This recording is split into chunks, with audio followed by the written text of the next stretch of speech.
Aujourd'hui, je suis à Strasbourg, place du Corbeau, pour vous faire découvrir un restaurant qui fait une spécialité de... Suis-moi.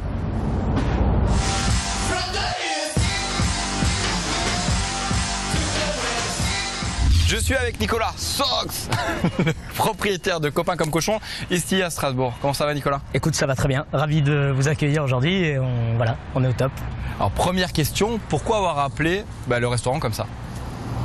Plein de choses, hein. Copain comme Cochon, avant tout l'histoire des copains. On est parti sur une belle bande de potes où on aimait se retrouver un petit peu autour d'une table et autour des bons produits. Donc on a décidé de créer un bistrot où on aurait l'occasion de se retrouver un petit peu ici entre nous en travaillant des beaux produits et on est ravis de pouvoir le faire.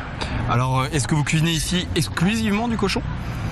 Non, on peut pas cuisiner que du cochon. On est content d'essayer de proposer une carte relativement variée. On travaille beaucoup de poissons aussi. On a quelques salades, on a pas mal de choses. On adapte un peu notre carte en fonction des saisons, mais on travaille aussi le cochon et sous différentes formes. Alors, si vous ne mangez pas de cochon, il y a aussi d'autres choses, tout simplement. Plein de choses. On travaille sur le lieu jaune actuellement, on est sur des poissons snackés, on a pas mal de choses. On travaille avec des légumes un peu anciens et on essaye d'assimiler tout ça. On travaille avec les chipirons également, on relève un petit peu ces calamars avec un peu de piment d'Espelette, pas mal de choses comme ça. Donc on a largement le choix aussi autour pour satisfaire tout le monde.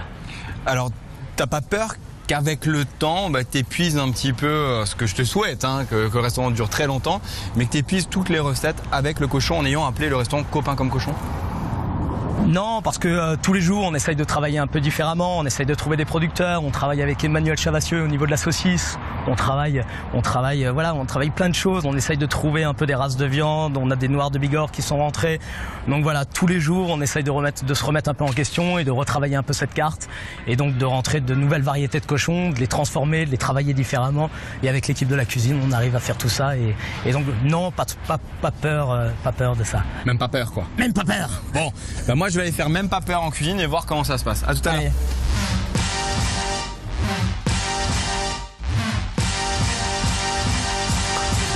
Bien, encore Nico. Ça va. Bon Nico, et je suppose que tu vas nous cuisiner du poisson, alors? Oui, exactement, avec du porc. Voilà, on y est. De la pluma ibérique. Alors oui, qu'est-ce que tu vas nous faire? Donc de la pluma ibérique. Donc la pluma ibérique, c'est le haut du filet. Donc c'est la partie la plus tendre du filet qui est relativement grasse, mais bon, ça donne un très bon goût à la viande. Et je vais vous cuisiner ça avec des couteaux. Alors qu'est-ce que c'est les couteaux? Les couteaux, c'est un coquillage qui j'allais dire pousse, non, mais qui vit dans le sable. Donc là, on va assaisonner la pluma, donc avec fleur de sel, poivre. On va huiler la plancha, donc si vous n'avez pas de plancha à la poêle ou au barbecue, c'est très bien. Je vais la retourner, donc elle a bien caramélisé. On va finir la cuisson de la pluma au four et on va la garder rosée à l'intérieur pour la servir. Donc là j'ai préchauffé mon four donc à 200 degrés et je vais faire rôtir caraméliser les couteaux au four pendant 5-6 minutes. Et ce que tu as mis dessus, c'est quoi? Du beurre maître d'hôtel, donc c'est un beurre à base d'ail, persil, échalote. Et four électrique à la maison, on le met aussi à 220? On le met aussi à 200, thermostat 7, on va dire, donc 210, thermostat 7 et au four pareil pendant 5-6 minutes jusqu'à ce que ça soit bien gratiné. D'accord. On va faire le dressage de la pluma. Elle a pris une belle couleur. Donc là on va la trancher, on va sortir les couteaux. On va les dresser en quinconce. Et après on va finir juste avec la vierge de légumes. Et on finit avec un petit coup de fleur de sel sur la pluma. Et voilà. Donc pluma ibérique snacké à la plancha, couteau de plongée gratiné au four et vierge de légumes confits. Moi je vais goûter maintenant surtout. Nico, un grand merci pour ton accueil. Merci à toi. Et à bientôt. Et j'espère, en tout cas, et à bientôt en tout cas. File. Les punks, on se retrouve dès demain sur le site d'Alsace20.tv et également sur le site de notre ami julienbeans.com.